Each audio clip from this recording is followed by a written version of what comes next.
All right, everybody. I'm back and welcome to class. Um, One of the things that I'm doing, I'm trying to actually talk a little bit about Kingdom of the Planet of the Apes. It was the Academy Award nominated for Best Visual Effects, and great film. And it was one of those things. The things that I wanted to talk about a little bit is the fact that this is a movie in terms of the concepts of what were used to integrate all of the apes and all of the different people and things like that to what they were doing has its roots in Jurassic Park. And I want to talk a little bit about just some of the technology as it exists. So I'm going to share my screen here, and I'm going to share the audio here. So now, where we're going to begin on this is we're going to talk a little bit about Nuke and really camera tracking in terms of what it is and how it plays into almost every movie that's being used right now. So camera tracking essentially is basically telling the computer, and in this case Nuke, to basically look at the wall or look at the scene, evaluate all of the images that are coming in, and basically make an assessment in terms of how many trackers can it lay down. And so when you're looking at the screen and you're seeing all these green dots, that's basically Nuke basically putting a tracking element down on the exact same spot over a course of time. And in this particular case, when it puts down enough, it can essentially take a look at the environment, and it can give you essentially this, which is a 3D point cloud. And each of these points that you can see on the screen here are one of the points that the tracker selected and as a place for it to track it. So it was able to track long enough there and generate a point cloud. Now, so that's basically for it being able to figure out what the 3D environment is. But the most important thing of this whole deal is the camera itself, right? So when I select on the camera, you can see right here there's a motion path that's associated with. So when I scroll through here, you can see that the camera's moving, but none of the dots are moving because the dots are fixed in space, but the camera itself is the only thing that's really doing anything. And so now this is a technology that was built specifically to aid Steven Spielberg to be able to move the camera and integrate dinosaurs into Jurassic Park. Now, I'm going to show you exactly what I'm talking about here. So I'm going to go into, this is a playlist that I created that I'm going to put into the comments and notes after this. But this is the Gallimimus scene, very famous scene from the first movie. This came out in 1993. So this is more than 30 years ago that we had this. But I want you to check this out. Really uniform direction changes, just like a flock of birds evading a predator.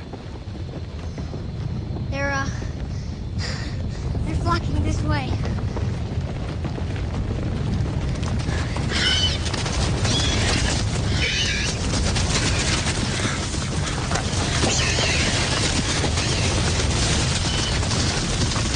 No.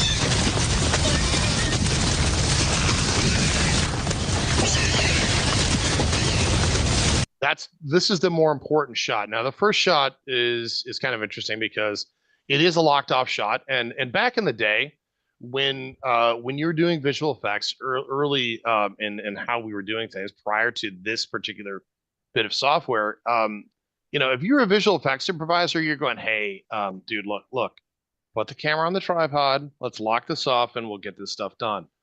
And because moving the camera is really hard to sync up any of the elements and stuff like that, and it's tough. Now, Steven Spielberg is not that kind of director. Never has been in his older age, is never going to be that kind of director. He is going to move the camera. And that was his demand of ILM, because just as a little bit of history, prior to this, they showed him a fantastic test of what the Raptors were going to look like in CG. Had never been done before. It had been his plan to use articulated puppets for it. And there's a test of that you can find on YouTube that actually looks really good. But when they showed him that they could actually do dinosaurs in the computer, then we got to this place, and so he started asking for stuff. Now, the deal here is, you can see these guys are running along, and they basically look like big wooden chess pieces, and they're just blocking in the placement of these guys. But when we get to this shot here in a second, come on, this shot here, okay? They're running, and this is just the base plate for it. Now, the setup for this shot took, if I understand it correctly, it took the better part of a month to get set up, which is crazy. And I can't, hold on, maybe I can. Yeah, right. Okay, so I'm on Zoom. And so right here, you can see, and I think there's another one right here. These are tennis balls, okay? And basically, the crew, the visual effects crew, had to basically go out into this field and place a grid of tennis balls in exact measurements, so that the computer, which was way less powerful, way less powerful than even my cell phone today, and I've talked to my class a lot about how lacking in power my video toaster was in those days. You could never have accomplished something like this. And so it was massively compute intensive. And so they had to put all these balls out here on the field, and you'll see if I hit play, there's more that come into it. How do I clear my...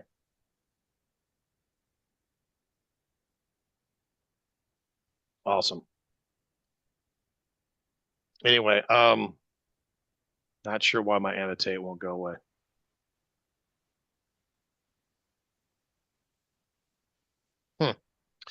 Anyway, whatever, doesn't matter. So you can see, like, again, there's tennis balls all over the place here. Now, the funny thing was, in order to get a proper track, you couldn't just use the field here. They also had to put balls way out far on these hills over here. Now, these hills they're solid couple miles from the camera. So, a tennis ball is not going to do 2 miles away. No one's going to be able to see that. So they were putting balls out there in the field that were like 6 feet high, just so the camera could see them. So they were able to pull close camera data and far camera data. Now, the overall concept that's being established here is, this was the first time that we had ever taken this concept of X, Y, and Z space and brought it out into the real world. That exists in Maya, that exists in Blender, that exists in what they were using in the day, very easily in a user interface, X, Y, and Z, and the whole grid structure that goes along with that. But it had never been done this way. And so basically what they're doing here is establishing this grid, and that's the first time that had ever really been done. And now this was the first time they were able to ever track camera motion. And so once they were able to do that, then you got the Gallimimus were able to be properly integrated into the scene. And so hence we get this.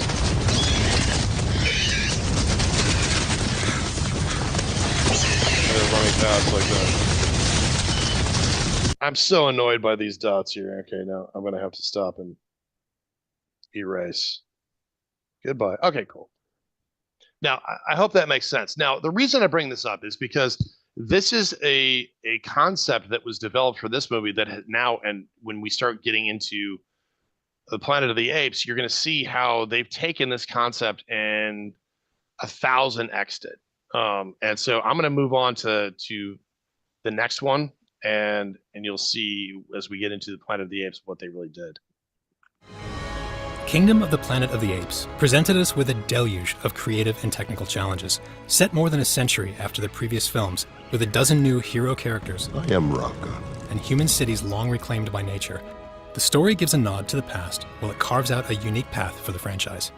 But now we will learn. For this new generation of apes, speech is the primary form of communication across the film's over 1,500 visual effects shots, and this required a streamlined approach to facial animation. She follows you. A pair of This guy is insane. Okay, and I just want to point this out, that what they're able to do with this actor is really was unbelievable to me. And you know, we've already talked about all the integrations they did for A Better Man, and this is also Weta. That was a Weta deal also. I'm not sure which of these two movies got done first, but the integration and what they have done is spot on. Now, obviously, he's wearing a tracking suit. These dots are ones that they're easily readable by a camera. They've also put dots on his face, and they're shooting his face. You can see the camera right here. They're shooting his face with an infrared camera, which gives them better, essentially, resolution, so they can see these dots a little bit better against his skin. And so that gives them the movement that they need to bring in data for his facial movement and all that stuff, right? So infrared cameras recorded our actors' facial performances. The resulting depth data was used by our latest facial deep learning solver, resulting in higher fidelity in muzzle articulation and greater consistency from shot to shot. This gave facial animators more time to spend on the emotional nuances of every performance. For the first time on ape characters, we employed deep shapes, bringing subtleties like memory wrinkles and the effects of inertia to their complex facial deformation. That's actually a huge deal, and we haven't gotten to the part that I was setting up in here, but lip shape, lip movement has always been hampered by it feeling a little bit too static, because inertia is a thing, muscle movement is a thing, and getting it right really helps a lot. So Go back. These characters were built with improved body topology, resulting in more anatomically correct muscle and tissue simulations. The film used active performance capture techniques in exterior locations, this time around Sydney, Australia, playing a Southern California of the distant future. Where mocap rigging was impossible or impractical, we used an array of phase-locked witness cameras to recover our actors' performances in post. Okay, that's probably the most impressive shot to me thus far. And I want to point out what they're doing here. Okay, so we've got this guy here in the river. Where mocap rigging... Right here. Okay, so we've got this guy in the camera. Now, he's wearing that suit specifically so that they can record his movements. All right. Now, all of these dots are there for that purpose, for them to be able to figure out exactly how his joints are moving and things like that. But you can also see it's being obscured by water, right? And so when that happens, it makes it really difficult for the main cameras to see it. But what they actually do is this. Was impossible or impractical. Right here. Okay, so what they're showing is what they call witness cameras. And these witness cameras are essentially, you can see like each one of these are shooting him from a completely different angle. Here's a little bit more from the backside to the right. A little bit different angle here. This is from front 3/4 to on the left.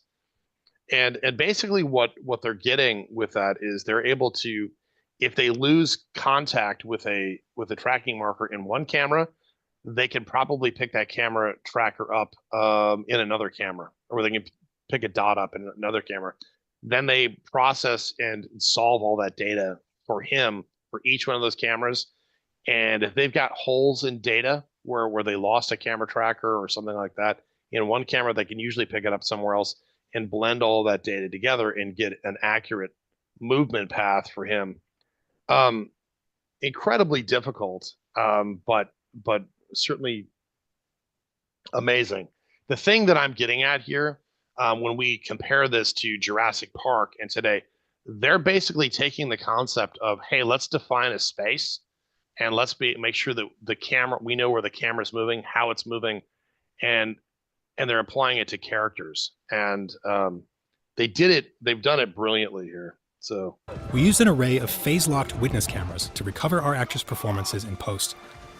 Working with the camera department, we mounted a pair of small machine vision cameras to their... So there's cameras here, obviously. Motion picture rigs to augment this FOCAP process with a wide field of view and a front row seat to the action. From this ancillary stereo footage, we could also reconstruct a 3D mesh of the scene near the camera to aid in match-moving physical objects our apes were interacting with. The natural landscapes we shot in were augmented with overgrown 3D assets and digital map painting elements to place us in an ancient human world. Where real locations or sets were impractical, we created entirely digital environments, amounting to 33 minutes of the film's running time. Special and visual effects departments collaborated during the shoot to determine where practical in-camera fires and water elements would best serve the final result. In the village attack, an LPG distribution system provided structure fires to background set pieces that provided light and served as perfect reference for exposure and behavior for digital fires. For the river, special effects created a backlot tank with a 400 gallon per second current that our actors could struggle against. Okay, and I just want to point something out. Now, this is what you can do when you've got a budget, like where you've got time and you've got money, and you can have huge crews that are dealing with things and setting things up. And Dune, and when we start talking about Dune 2, also you'll see a very similar pattern that they did similar stuff with their crews as well.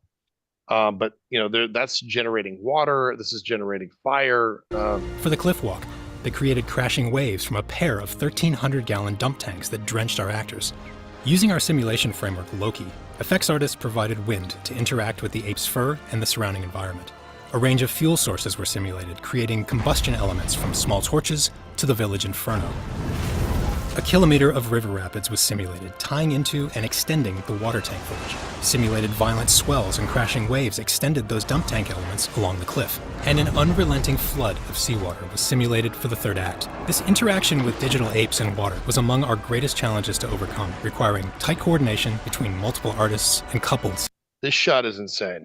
And I just want to point this, just watch when you start dealing with an actor, and then you're taking that actor, turning into an ape, obviously, and then you're interacting with water and making like that hair look wet, the skin look wet. That's impressive. Simulation steps. Together. Strong. And getting that performance. All right, so So what we do typically isn't done outdoors.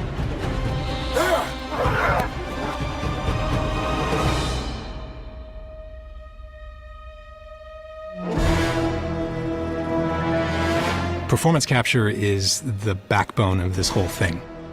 Quite an adventure. I think we've been sort of challenged as much as you can challenge a team that typically originates from a studio, from the stage. It's our carpet, it's our volume, it's our cameras, it's our lights, to go somewhere outside and then get dumped in the rain or snow or random places. When we were on set, there were lots of different elements. There was night shoots, there was being out in grass fields up to people's waists, there was... Okay, I want to point that one out for a second. So here's your visual effects guy, and he's out there just doing his thing, and also getting reference for the way the light is falling, the way the light would be reflecting, and getting an idea of what the light would actually look like on an ape. So when the visual effects team comes back in, they know how to color time stuff so it matches correctly.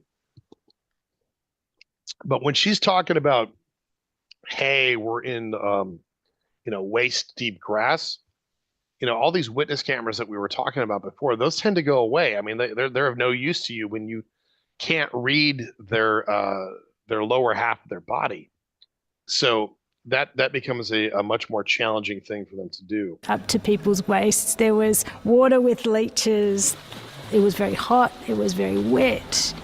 And see, this is fun too for visual effects people, because for people of my generation, this job has been entirely behind a computer, right? And so, I mean, I've done a lot of on-set work, but this is taking a lot of people that have been sitting behind the computer for a long time was like, hey, how would you like to go out to the jungle?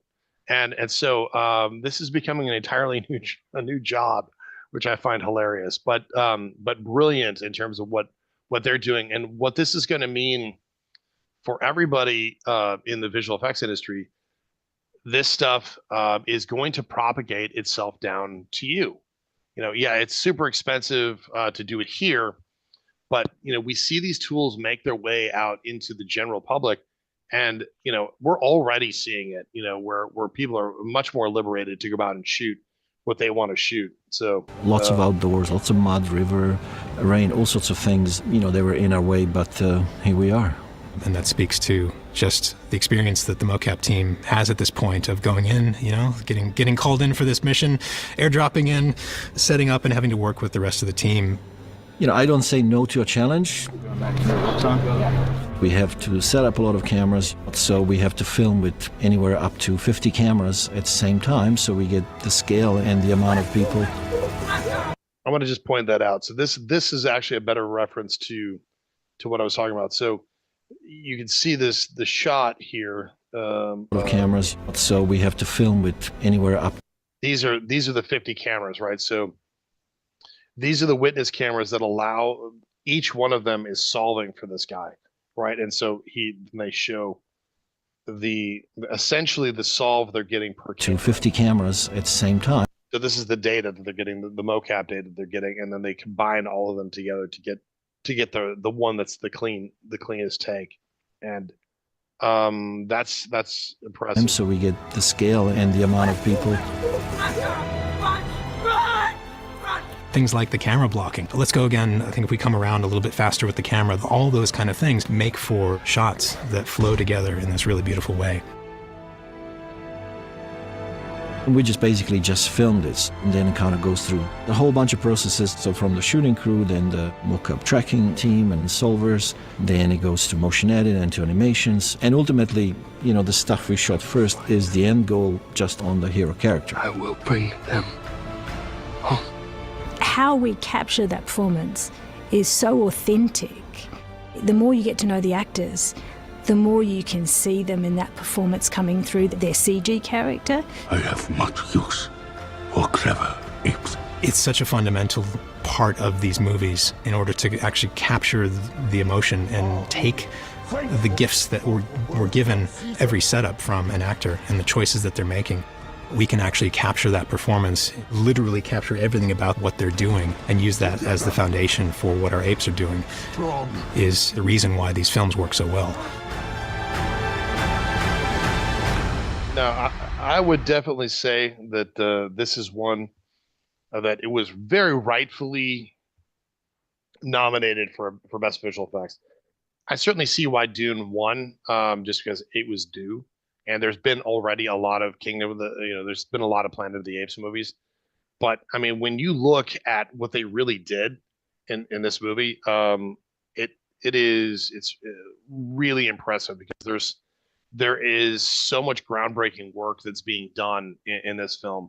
And that for me is one of the things that I think at least is going to get you nominated. If you're breaking new ground and stuff, the same way that they did in Jurassic. It was, whole new sets of technology that were built for that, and you can see them doing the exact same thing here. And so had this won, I think there would have been no complaints. And I can say the same thing about Wicked. I think they did some phenomenal work there as well. It was certainly a big year for primates, because we had flying monkeys, we had all of the Kingdom, the Planet of the Apes, and we certainly had a Better Man, the Robbie Williams thing. So a lot of stuff in that vein. So anyway, that's kind of my breakdown and going through some of the stuff that they did, and I hope you guys enjoyed it. And we will talk again soon.